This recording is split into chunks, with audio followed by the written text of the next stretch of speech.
Restez connectés, restez inspirés, restez au cœur de l'action. Rejoignez-nous sur toutes nos plateformes. YouTube, découvrez nos vidéos captivantes qui vous informent et divertissent. Facebook, partagez, commentez et faites partie de notre grande communauté. TikTok, vibrez nos contenus courts, dynamiques et pleins d'énergie. Ne manquez rien. Suivez-nous, abonnez-vous et partagez avec vos amis. C'est ici que ça passe. Nos plateformes, votre espace, rejoignez-nous maintenant.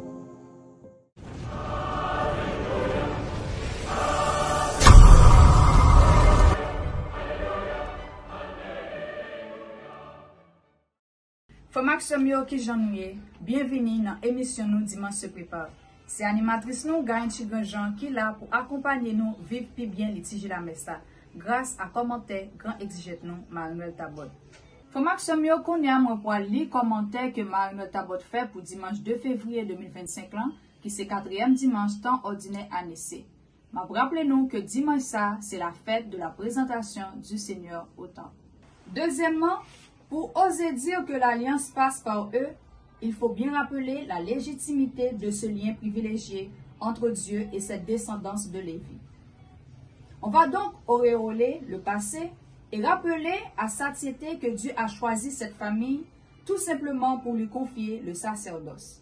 Troisièmement, Malachie assiste à une dégradation de la conduite de cette caste sacerdotale. Ils accomplissent le culte n'importe comment. Ils négligent leurs devoirs d'enseignement et leurs décisions de justice sont partiales. Peu avant Malachie, Néhémie disait « Souviens-toi d'eux, mon Dieu, parce qu'ils ont souillé le sacerdoce et l'alliance avec le sacerdoce et les Lévites. » Il est donc très important de rappeler l'idéal et la responsabilité du sacerdoce. Cette alliance avec les prêtres est bien sûr au service de l'alliance de Dieu avec son peuple, tout comme l'alliance avec David était au service du peuple. Et c'est de celle-là qu'il est question dans le début de notre texte d'aujourd'hui. Soudain viendra dans son temple le Seigneur que vous cherchez, l'ange de l'alliance que vous désirez. Malachie s'adresse à tous ceux qui attendent, qui désirent, qui cherchent. Il vient leur dire, vous n'avez pas entendu chercher, désirer pour rien. Votre désir, votre attente vont être comblés. Et c'est pour bientôt. Le Seigneur viendra dans son temps. Soudain, on peut traduire également subitement, est un mot qui signifie à la fois soudaineté et proximité. C'est aussi fort que l'expression « le voici qui vient ». Je vous propose de regarder un peu plus près la construction de ces versets, ces deux expressions synonymes. Soudain viendra et le voici qui vient encadre l'annonce de la venue du Seigneur. Soudain viendra dans son temple le Seigneur que vous cherchez, l'ange de l'alliance que vous désirez, le voici qui vient. Cet ange de l'alliance vient pour établir l'alliance, justement l'alliance avec les fils de Lévi d'abord, mais surtout à travers elle, l'alliance avec le peuple tout entier. Cet ange de l'alliance, c'est Dieu lui-même. Dans la Bible, pour ne pas citer Dieu lui-même, par respect, on emploie souvent l'expression l'ange de Dieu. C'est donc de la venue de Dieu qu'il s'agit ici, dans son tout petit livre, qui ne fait que 4 pages dans nos Bibles. Malachie parle plusieurs fois du jour de sa venue. Il l'appelle le jour du Seigneur. Et chaque fois, ce jour nous paraît à la fois souhaitable et inquiétant. Par exemple, au verset qui suit immédiatement notre texte d'aujourd'hui, Dieu dit « Je m'approcherai de vous pour le jugement ». Verset 5. C'est-à-dire, je vais vous débarrasser du mal. Cela, c'est souhaitable pour les justes, au moins redoutable pour les méchants. Pourrait-on dire en première approximation. Mais on sait bien que la frontière entre le bien et le mal passe au milieu de chacun de nous. Seul le mal sera éliminé et nous en serons débarrassés. L'objectif du fondeur, c'est la beauté de l'œuvre. L'objectif du blanchisseur aussi. Justement, pour nous préparer à ce tri qui doit être fait en nous au jour du jugement, un messager doit précéder la venue du Seigneur. Il appellera le peuple entier à la conversion, comme dit Malachie. Il préparera le chemin devant lui. Plus tard, Jésus a cité précisément cette prophétie de Malachie à propos de Jean-Baptiste, tandis que les envoyés de Jean s'en allaient. Jésus se mit à dire aux foules à propos de Jean, « Qu'êtes-vous allés regarder au désert? Un roseau agité par le vent? Alors, qu'êtes-vous donc allé voir? Un homme habillé de façon raffinée? Mais ceux qui portent de tels vêtements vivent dans les palais des rois. Alors qu'êtes-vous allé voir? Un prophète? Oui, je vous le dis, et bien plus qu'un prophète. C'est de lui qu'il est écrit, « Voici que j'envoie mon messager en avant de toi pour préparer le chemin devant toi. » Par le fait même, Jésus s'identifiait lui-même à l'ange de l'Alliance qui vient dans son temple. Nous verrons cela en étudiant l'évangile de Saint Luc pour cette fête de la présentation. Nous pourrons passer dans Somme là, Somme 23, 24, verset 7, verset 8, verset 9 et verset 10. Portes, levez vos frontons. Élevez-vous, portes éternelles, qu'il entre le roi de gloire. Qui est ce roi de gloire? C'est le Seigneur, le fort, le vaillant. Le Seigneur, le vaillant des combats. Portes, levez vos frontons, levez-les, portes éternelles, qu'il entre le roi de gloire. Qui donc est ce roi de gloire? C'est le Seigneur, Dieu de l'univers, c'est lui, le roi de gloire. Pas oublier, nous sur radio, télévision, nous spirituelle, dans l'émission nous Dimanche se prépare. On y a nous pour lire commentaires que Manuel Tabot fait de ce mois. Portes, levez vos frontons. Vous avez remarqué cette formule un peu étonnante? Portes, levez vos frontons, élevez-vous, portes éternelles. On imagine mal que les linteaux des portes puissent se lever. On comprendrait mieux une formule du genre « Ouvrez vos portes à deux battants », sous-entendu pour laisser passer le cortège. Mais bien sûr, on est en poésie ici, c'est une hyperbole. Pour dire la grandeur de ce roi de gloire qui entre solennellement dans le temple de Jérusalem, cette expression roi de gloire désigne Dieu lui-même, le Seigneur de l'univers. On ne peut pas ne pas penser à la grande fête de la dédicace du premier temple par le roi Salomon vers 950 avant Jésus-Christ. Imaginez l'immense procession, les marches grouillantes de fidèles, comme dit le Psaume 67-68. Dieu, ils ont vu tes cortèges, les cortèges de mon Dieu, de mon roi dans le sanctuaire. En tête les chanteurs, les musiciens derrière, parmi les filles jouant du tambourin. La dédicace du premier temple par Salomon est décrite dans le premier livre des rois.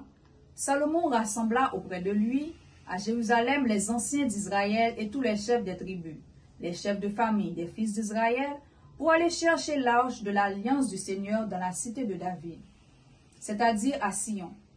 Tous les hommes d'Israël se rassemblèrent auprès du roi Salomon au 7e mois, quand tous les anciens, durant la fête des temples. Quand tous les anciens d'Israël furent arrivés, les prêtres se chargèrent de l'arche, ils emportèrent l'arche du Seigneur et la tente de la rencontre avec tous les objets sacrés qui s'y trouvaient.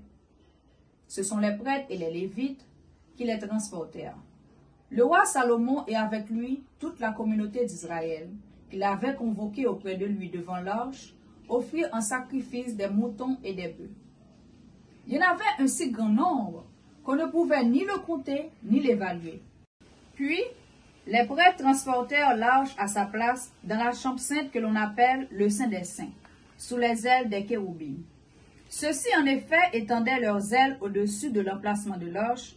Ils protégeaient l'arche et ses bords. Au passage, il faut préciser que les chérubins dans la Bible ne ressemblent pas aux petits angelots de notre imagination. Ce sont des animaux alliés à visage humain qui ressemblent plutôt aux sphinx égyptiens. En Mésopotamie, c'étaient les gardiens des temples. Dans le temple de Jérusalem, au-dessus de l'arche d'alliance, étaient disposées deux statues en bois doré représentant ces animaux. Leurs ailes déployées au-dessus de l'arche symbolisaient le trône de Dieu, qu'il hante le roi de gloire, le Messie sauveur. Dans ce contexte, on imagine bien la foule ou une chorale chantant « Portes, levez vos frontons, élevez-vous, portes éternelles », qu'il hante le roi de gloire, et un autre répond en chœur. Qui est ce roi de gloire? C'est le Seigneur, le fort, le vaillant, le Seigneur, le vaillant des combats. Derrière ces titres guerriers qui nous surprennent aujourd'hui, il faut entendre le rappel de toutes les batailles qu'il a fallu livrer pour se faire une place au soleil, si j'ose dire, depuis le don de la loi au Sinaï. L'arche accompagnait le peuple d'Israël dans tous ses combats. signe de la présence de Dieu au milieu de son peuple, je reviens à notre cortège qu'il entre dans le temple. Si l'on retient cette hypothèse d'une grande possession avec l'Arche d'Alliance, cela oblige à imaginer que ce somme soit très ancien, puisqu'on a perdu toute trace de l'Arche depuis l'exil à Babylone. Aucun texte biblique ne parle plus d'elle de façon claire, ni pendant, ni après l'exil. On ne sait pas ce qu'elle est devenue. A-t-elle fait partie du butin emporté par Nabuchodonosor au moment de la prise de Jérusalem et de l'exil? A-t-elle été cachée par Jérémie au mont Nebo? Comme certains le racontent, personne n'en sait rien. Et pourtant, ce psaume a été chanté régulièrement dans les cérémonies au temple de Jérusalem, bien après l'installation de l'Arche par Salomon, et même bien après l'exil à Babylone. À une époque donc où il n'y avait plus de possession autour de l'Arche, il n'y en a pris que plus d'importance d'ailleurs. Après qu'on ait définitivement perdu ce signe tangible de la présence de Dieu, ce psaume était tout ce qui restait de la splendeur passée. Il enseignait au peuple le dépouillement nécessaire. La présence de Dieu n'est pas attachée à un objet si chargé de mémoire soit-il. En Mésopotamie, c'étaient les gardiens des temples. Dans le temple de Jérusalem, au-dessus de l'Arche d'Alliance, étaient disposées 2 statues en bois doré représentant ces animaux. Leurs ailes déployées au-dessus de l'Arche symbolisaient le trône de Dieu, qu'il hante le roi de gloire, le Messie sauveur. Dans ce contexte, on imagine bien la foule ou une chorale chantant « Porte, levez vos frontons, élevez-vous, porte éternelle », qu'il hante le roi de gloire, et un autre répond en chœur. Qui est ce roi de gloire? C'est le Seigneur, le fort, le vaillant, le Seigneur, le vaillant des combats. Derrière ces titres guerriers qui nous surprennent aujourd'hui, il faut entendre le rappel de toutes les batailles qu'il a fallu livrer pour se faire une place au soleil, si j'ose dire, depuis le don de la loi au Sinaï. L'Arche accompagnait le peuple d'Israël dans tous ses combats. Signe de la présence de Dieu au milieu de son peuple, je reviens à notre cortège qu'il entre dans le temple. Si l'on retient cette hypothèse d'une grande possession avec l'Arche d'Alliance, cela oblige à imaginer que ce psaume soit très ancien, puisqu'on a perdu toute trace de l'Arche depuis l'exil à Babylone. Aucun texte biblique ne parle plus d'elle de façon claire, ni pendant, ni après l'exil. On ne sait pas ce qu'elle est devenue. A-t-elle fait partie du butin emporté par Nabuchodonosor au moment de la prise de Jérusalem et de l'exil? A-t-elle été cachée par Jérémie au mont Nebo? Comme certains le racontent, personne n'en sait rien. Et pourtant, ce psaume a été chanté régulièrement dans les cérémonies au temple de Jérusalem, bien après l'installation de l'Arche par Salomon, et même bien après l'exil à Babylone. À une époque donc où il n'y avait plus de possession autour de l'Arche, il n'y en a pris que plus d'importance d'ailleurs. Après qu'on ait définitivement perdu ce signe tangible de la présence de Dieu, ce psaume était tout ce qui restait de la splendeur passée. Il enseignait au peuple le dépouillement nécessaire. La présence de Dieu n'est pas attachée à un objet si chargé de mémoire soit-il. Et puis, peu à peu au cours des siècles, il se chargeait de sens nouveaux, qu'il hante le roi de gloire. Est devenu le cri de l'impatience pour la venue du Messie, oui, qu'il vienne enfin le roi, éternel qui régnera sur l'humanité renouvelée de la fin des temps. Il sera vraiment le Seigneur des combats, celui qui remporte la victoire définitive sur le mal et les puissances de mort. Il sera vraiment le Seigneur, Dieu de l'univers. Car c'est l'humanité tout entière qui partagera sa victoire. Cela, c'était l'attente d'Israël qui se creusait de siècle en siècle. Évidemment, on ne s'étonne pas que la liturgie chrétienne chante précisément ce psaume le jour où elle célèbre la fête de la présentation de l'enfant Jésus au temple de Jérusalem, manière d'affirmer que cet enfant est le roi de gloire, c'est-à-dire Dieu lui-même. Comme Axomio, non seulement Manuel Tabot, grand exégète, nous fait un commentaire de somme-là, l'hypothèse ont une note pour nous qui dit: la traduction liturgique donne au verset un accent nouveau. En hébreu, on peut lire « Qui donc est ce roi de gloire? C'est le Seigneur des armées, Seigneur Sabaoth », ce qui est tout à fait parallèle au verset 8.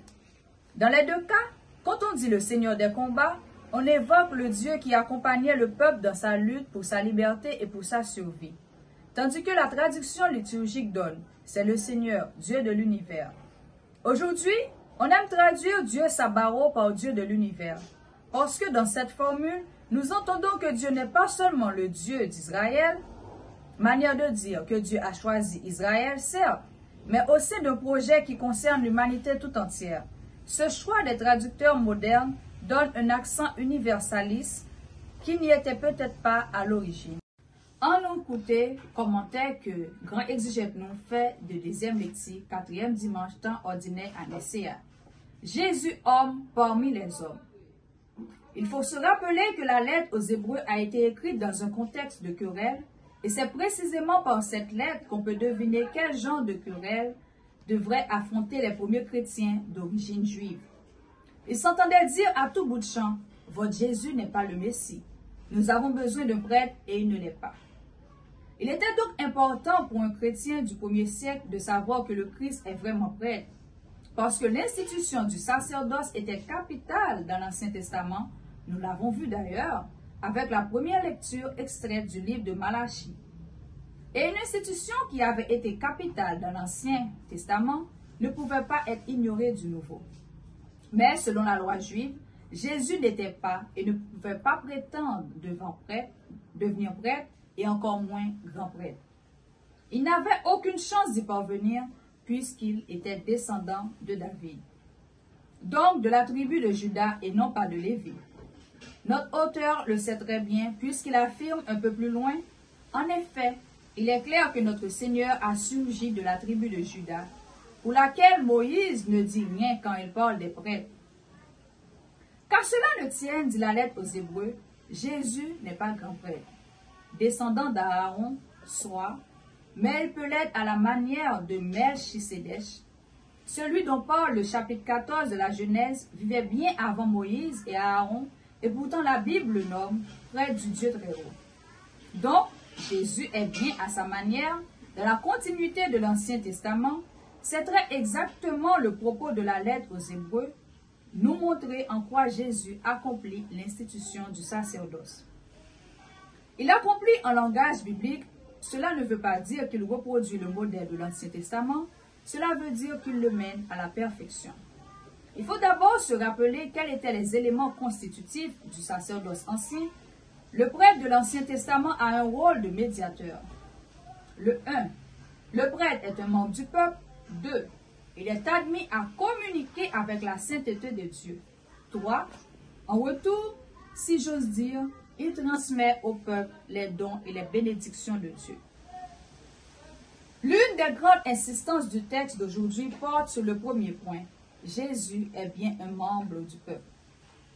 Puisque les hommes ont tous une nature de chair et de sang, Jésus a voulu partager cette condition humaine. Il lui fallait devenir en tout semblable à ses frères pour être dans leur relation avec Dieu, un grand prêtre miséricordieux et fidèle, capable d'enlever les péchés du peuple, et qui dit semblable, dit partager les mêmes faiblesses, les tentations, les épreuves, la mort. Jésus partage cette condition humaine faite de chair et de sang.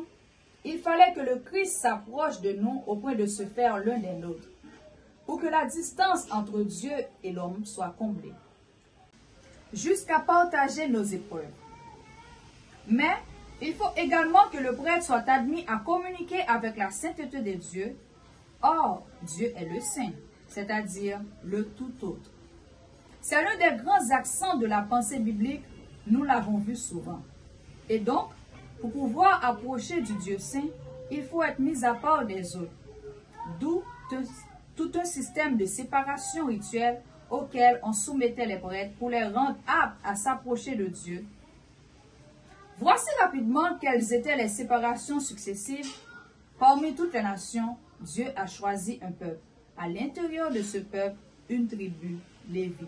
Dans cette tribu, une famille, Aaron. Puis, individuellement, chaque prêtre était soumis à des rites de séparation. Bain, onction, vêture, sacrifice. De la même manière, le lieu où officient les prêtres est séparé des lieux de vie du peuple. Il est le lieu sacré par opposition aux autres lieux considérés comme profanes. Or, désormais, Nous n'avons plus peur de rien. On entend là des accents de Saint Paul. Nous étions comme des esclaves, tant que nous ne connaissions pas l'amour de Dieu pour nous. Qui nous faisait douter de l'amour de Dieu? Le diable, bien sûr. Par sa mort, Jésus a pu réduire l'impuissance de celui qui possédait le pouvoir de la mort, c'est-à-dire le diable. Et il a rendu libre ceux qui, par crainte de la mort, passaient toute leur vie dans une situation d'esclave. L'épreuve de la passion était le passage obligé en quelque sorte. Nos pires ennemis, ce sont la mort, la solitude, la haine. Il fallait qu'il les subisse lui-même, qu'il nous accompagne jusque-là pour nous en libérer. Dans l'épisode des disciples d'Emmaüs, Saint Luc emploie une expression analogue. Ne fallait-il pas que le Christ souffrit tout cela pour entrer dans sa gloire? Il fallait qu'il souffrit pour nous montrer jusqu'où était l'amour de Dieu. Mais pourquoi l'auteur parle-t-il des fils d'Abraham et non pas des fils d'Adam? Ceux qu'il vient aider et non pas les anges, ce sont les fils d'Abraham. Ce ne sont pas les anges, non. Ce sont des êtres de chair et de sang. Mais l'auteur aurait pu dire, ce sont les fils d'Adam. Pourquoi, au lieu de fils d'Adam, parle-t-il des fils d'Abraham? Ce qui caractérise Abraham dans toute la méditation biblique, c'est sa foi. Une foi qui est synonyme de confiance. Ce qui veut dire que Jésus rétablit l'alliance, oui, mais que nous restons libres de ne pas être des fils d'Abraham, des croyants, de ne pas entrer dans cette alliance, de refuser d'entrer dans le projet de Dieu. Pas oublier, frère Maxime, nous sur radio, télévision, nourriture spirituelle. Côté nous là pour accompagner, vivre puis bien litiger la messe là et mieux comprendre parole bon Dieu. Quand nous voit lire l'évangile là, nous trouvons dans Saint Luc chapitre 2, verset 22, il va dans verset 40. Quand fut accompli le temps prescrit par la loi de Moïse pour la purification, les parents de Jésus l'amenèrent à Jérusalem pour le présenter au Seigneur, selon ce qui est écrit dans la loi. Tout premier-né de sexe masculin sera consacré au Seigneur. Il venait aussi offrir le sacrifice prescrit par la loi du Seigneur, coupe de tourterelle, ou 2 petites colombes. Or, il y avait à Jérusalem un homme appelé Siméon. C'était un homme juste et religieux qui attendait la consolation d'Israël et l'Esprit Saint était sur lui. Il avait reçu de l'Esprit Saint l'annonce qu'il ne verrait pas la mort avant d'avoir vu le Christ, le Messie du Seigneur. Sous l'action de l'Esprit, Siméon vint au temple. Au moment où les parents présentaient l'enfant Jésus pour se conformer au rite de la loi qui le concernait, Siméon reçut l'enfant dans ses bras et il bénit Dieu en disant, « Maintenant, ô Maître souverain, tu peux laisser ton serviteur s'en aller en paix, selon ta parole. Car mes yeux ont vu le salut, que tu préparais à la face des peuples, lumière qui se révèle aux nations et donne gloire à ton peuple d'Israël. » Le père et la mère de l'enfant s'étonnaient de ce qui était dit de lui. Siméon les bénit, puis il dit à Marie, sa mère, « Voici que cet enfant provoquera la chute et le relèvement de beaucoup en Israël. Il sera un signe de contradiction. Et toi, ton âme sera traversée d'un glaive, ainsi seront dévoilées les pensées qui viennent du cœur d'un grand nombre. » Il y avait aussi une femme prophète, Anne, fille de Phanuel, de la tribu d'Aser. Elle était très avancée en âge. Autre résonance de l'évangile d'aujourd'hui, dans l'Ancien Testament, qu'il hante le roi de gloire. Élevez-vous, porte éternelle. Chantait le psaume qui attendait un Messie roi, descendant de David, et nous savons que le roi de gloire, c'est cet enfant. Bien sûr, pour un nouveau-né, les portes éternelles n'ont pas besoin d'être bien hautes, mais Luc nous décrit quand même une scène majestueuse, une scène de gloire. Toute la longue attente d'Israël est représentée par ces 2 personnages, Siméon et Anne. Il y avait à Jérusalem un homme appelé Siméon. C'était un homme juste et religieux qui attendait la consolation d'Israël. Quant à Anne, on peut penser que si elle parlait de l'enfant à tous ceux qui attendaient la délivrance de Jérusalem, c'était parce qu'elle était pleine de patience elle aussi. Cette attente, c'est celle du Messie. Quand Siméon proclame « Maintenant, ô Maître souverain, tu peux laisser ton serviteur s'en aller en paix, selon ta parole, car mes yeux ont vu le salut, que tu préparais à la face des peuples. Lumière qui se révèle aux nations et donne gloire à ton peuple Israël, il affirme bien que cet enfant est le Messie, le reflet de la gloire de Dieu. Avec Jésus, C'est la gloire de Dieu qui entre dans le sanctuaire, ce qui revient à dire que Jésus est la gloire, qu'il est Dieu lui-même. Désormais, le temps de la loi est révolu. L'ange de l'Alliance est entré dans son temple pour répandre l'Esprit sur toute chair et éclairer les nations païennes. Quand nous pourrons lire commentaire que Manuel Tabot fait de l'Évangile là. L'heure de l'accomplissement est venue. Voilà un récit minutieusement composé. Vous avez remarqué comme moi la double insistance de Luc sur la loi d'abord, sur l'Esprit ensuite. Dans les premiers versets, il cite 3 fois la loi. On peut dire que la vie de cet enfant débute sous le signe de la loi. Entendons-nous bien, quand Luc cite la loi d'Israël, il ne pense pas d'abord à une série de commandements écrits qui disent ce qu'on doit faire ou ne pas faire. On peut ici remplacer le mot loi par foi d'Israël. La vie de Joseph et Marie, et désormais de l'enfant, est tout entière imprégnée de la foi et de l'attente de leur peuple. Et quand ils se présentent au temple de Jérusalem pour satisfaire aux coutumes juives, c'est de leur part une démarche de ferveur, premier message de Luc. Donc, dans ce texte de la présentation de Jésus au temple de Jérusalem, c'est dans le cadre de la loi d'Israël que le salut de toute l'humanité a vu le jour. C'est dans le cadre de la loi d'Israël que le Verbe de Dieu s'est incarné, en un mot que le dessein bienveillant de Dieu pour l'humanité s'est accompli. Puis, Siméon entre en scène, poussé par l'Esprit, et c'est l'Esprit qui inspire à Siméon les paroles qui révèlent le mystère de ce petit garçon. Mes yeux ont vu ton salut. Je reprends les phrases de Siméon une à une. Mes yeux ont vu ton salut, que tu as préparé à la face de tous les peuples. Tout l'Ancien Testament est l'histoire de cette longue, patiente préparation par Dieu et salut de l'humanité. Et il s'agit bien du salut de l'humanité et pas seulement du peuple d'Israël. C'est très exactement ce que Siméon précise. Lumière pour éclairer les nations païennes et gloire d'Israël ton peuple. La gloire d'Israël, justement, c'est d'avoir été élu, non pas lui seul, mais pour l'humanité tout entière. Au fur et à mesure que l'histoire avançait l'Ancien Testament, découvrez de plus en plus que le projet de salut de Dieu concerne toute l'humanité. L'ange de l'Alliance que vous désirez, le voici qui vient. Et tout ceci se passe dans le temple de Jérusalem, bien sûr, c'est capital aux yeux de Luc.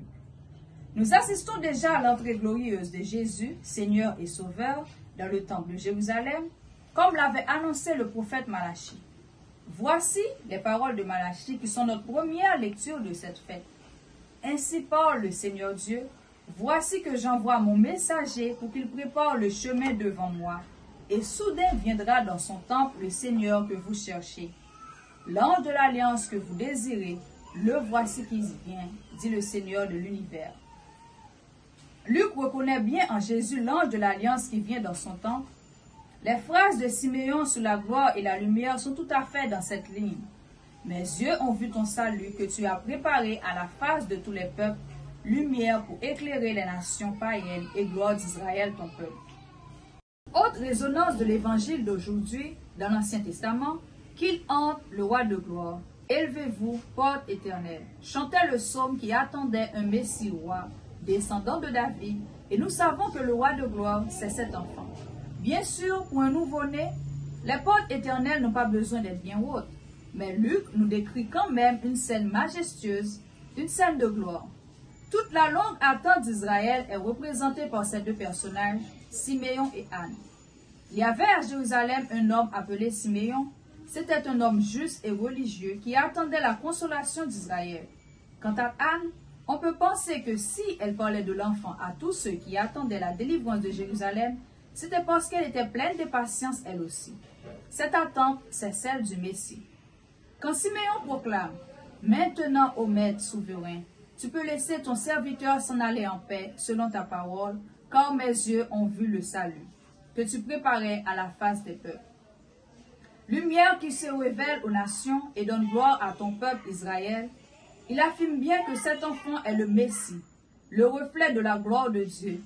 Avec Jésus, c'est la gloire de Dieu qui entre dans le sanctuaire, ce qui revient à dire que Jésus est la gloire, qu'il est Dieu lui-même. Désormais, le temps de la loi est révolu. L'ange de l'Alliance est entré dans son temple pour répandre l'Esprit sur toute chair et éclairer les nations païennes. Pour Maximio, nous arrivons à la fin émission nous dimanche se prépare. Côté nous tape les commentaires que grand exigent nous Manuel Tabot fait de dimanche 2 février 2025 là, qui c'est 4e dimanche temps ordinaire année CA et qui c'est la fête de la présentation du Seigneur au temple. Nous saluons nous toutes, nous chaque et m'a dit nous merci d'être nous toujours à like, à partager émission ça. Que bon Dieu bénisse nous. Rendez-vous semaine prochaine. Merci.